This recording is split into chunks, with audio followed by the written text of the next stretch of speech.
जय हिंद साथियों। आज हम बात करने वाले हैं बिहार मुख्यमंत्री वृद्धा पेंशन योजना के बारे में। ये पेंशन कैसी है और 2026 में इसको पाने के लिए आपको कौन कौन से दस्तावेज होंगे और ऑफलाइन और ऑनलाइन प्रक्रिया क्या होगी फॉर्म भरते हुए, और ये कितने रुपए वृद्धाजनों को मिलती है। हमारे पीछे आप तस्वीर देख सकते हो और पढ़ सकते हो, मुख्यमंत्री वृद्धा पेंशन 2026।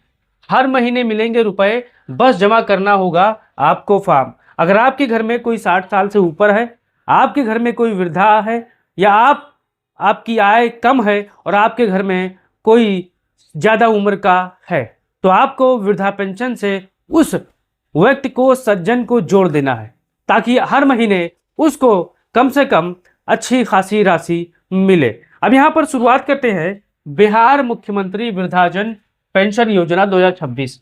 अब ये है क्या और कितने रुपए मिलेंगे और क्या क्या करना होगा, मैं आज आपको इस वीडियो में कवर करके बताने वाला हूं। अब यहाँ पर देखिए कितने मिलेंगे पेंशन। देखिए, बिहार सरकार ने सामाजिक सुरक्षा पेंशन योजना की राशि बढ़ाकर 1100 रुपए प्रति माह कर दी है, यानी 1100 रुपए बढ़ोतरी यहाँ पर कर दी है। कुल मिलाकर यह पैसा सीधे लाभार्थी के बैंक खाते में डीपीटी के माध्यम से भेजा जाता है। पहले वृद्धाजनों को 400 रुपए से 500 रुपए प्रति मिलता था, जिससे यह अब बढ़ाया गया है, यानी अब यहाँ पर वृद्धाजनों को मिलने वाला पेंशन दुगुना कर दिया गया है। तो हमारे जितने भी साथी होंगे, अगर आप वृद्ध अवस्था में होंगे, 60 साल से ऊपर होंगे, तो आप ये वीडियो गौर से देखिएगा, या आपके परिवार में कोई ऐसा है तो देखिएगा और उसको वृद्धा पेंशन से जोड़ दीजिएगा। अब यहाँ पर शुरुआत करते हैं, कौन कौन ले सकता है लाभ, ये भी जान लीजिए। देखिए, पहला मसला ये है कि जो आवेदक है वो बिहार का होना चाहिए।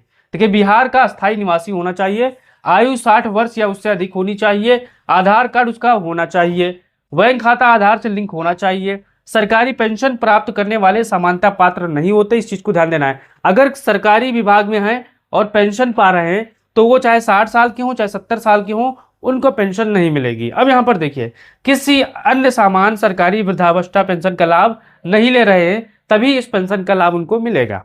अब यहाँ पर आगे देखिए, आवेदन के लिए कौन कौन से दस्तावेज लगेंगे। आप ये चीज गौर से देखिएगा, ताकि ये आने वाले समय में आपको कोई कठिनाई ना हो, क्योंकि आपको पूरा प्रकरण है आपको बताने वाला नहीं होगा। आप इस चीज को कॉपी कलम से नोट कर लीजिए, ताकि आपको कागज बनाने में आसानी हो। देखिए, आधार कार्ड, आपका जो नाम है, आपके परिवार में कोई वृद्धा है तो उनका नाम एकदम सही होना चाहिए। बैंक पासबुक एकदम ठीक ठाक होना चाहिए, पासपोर्ट साइज होना चाहिए, मोबाइल नंबर होना चाहिए, निवास प्रमाण पत्र जरूरी है, और उसके साथ ही साथ आयु प्रमाण पत्र यदि आवश्यकता हो तो यहाँ पर लगाना पड़ेगा, और पहचान पत्र भी यहाँ पर देना पड़ेगा। लेकिन यहाँ पर एक चीज आपको देखना है, आयु प्रमाण पत्र के साथ आय प्रमाण पत्र भी यहाँ पर लगेगा, क्योंकि आय प्रमाण पत्र से एक चीज क्लियर हो जाता है कि जो वृद्धा पेंशन पाने वाले लाभार्थी हैं, क्या वो करोड़पति हैं या फिर वो हकदार हैं जो वृद्धा पेंशन लेने वाले हैं। इसमें आयु प्रमाण पत्र क्लियर हो जाएगा।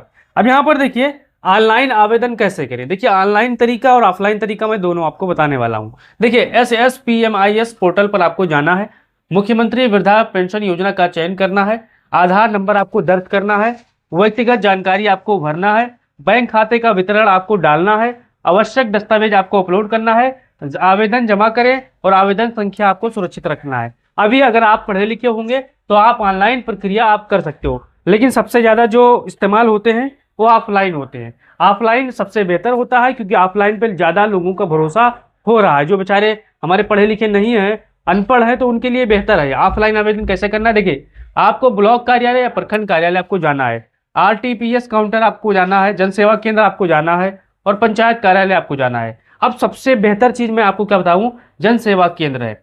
आपके गांव में, आपके इलाके में जो फोटो स्टेट करते होंगे, फॉर्म भरते होंगे या पैसा आधार से निकालते होंगे, उनके पास जाइएगा और कहिएगा कि मुझे मुख्यमंत्री वृद्धा पेंशन योजना का फॉर्म भरना है, तो वो तुरंत आपको बताएंगे कि कौन कौन कागज लगेगा।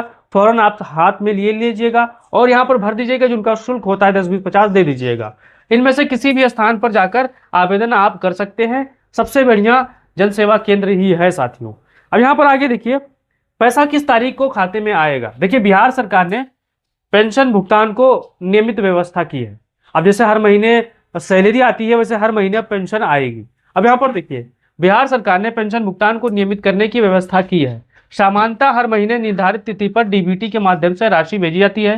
बैंकिंग प्रक्रिया के कारण 1-2 दिन तक अंतर हो सकता है। यानी कहीं स्टेट बैंक का है तो पहले आ जाएगा, कहीं और बैंक का है तो बाद में आएगा। यानी आपको 1 से और 5 तारीख के भीतर ही आपके खाते में पेंशन आ जाएगा। अब यहाँ पर देखिए पेंशन का पैसा कैसे मिलेगा। देखिए बहुत से लोगों का सवाल है कि क्या हमको जहाँ पर फार्म भरे जाना पड़ेगा लेने, नहीं, आपको जो खाता दिया सीधे बैंक खाते में आएगा, डीबीटी प्रणाली के माध्यम से आएगा। बैंक शाखा सीएसपी या एटीएम से निकाली जा सकती है, किसी भी बिचौलिए की आवश्यकता नहीं होती है। इस चीज को आपको ध्यान देना है।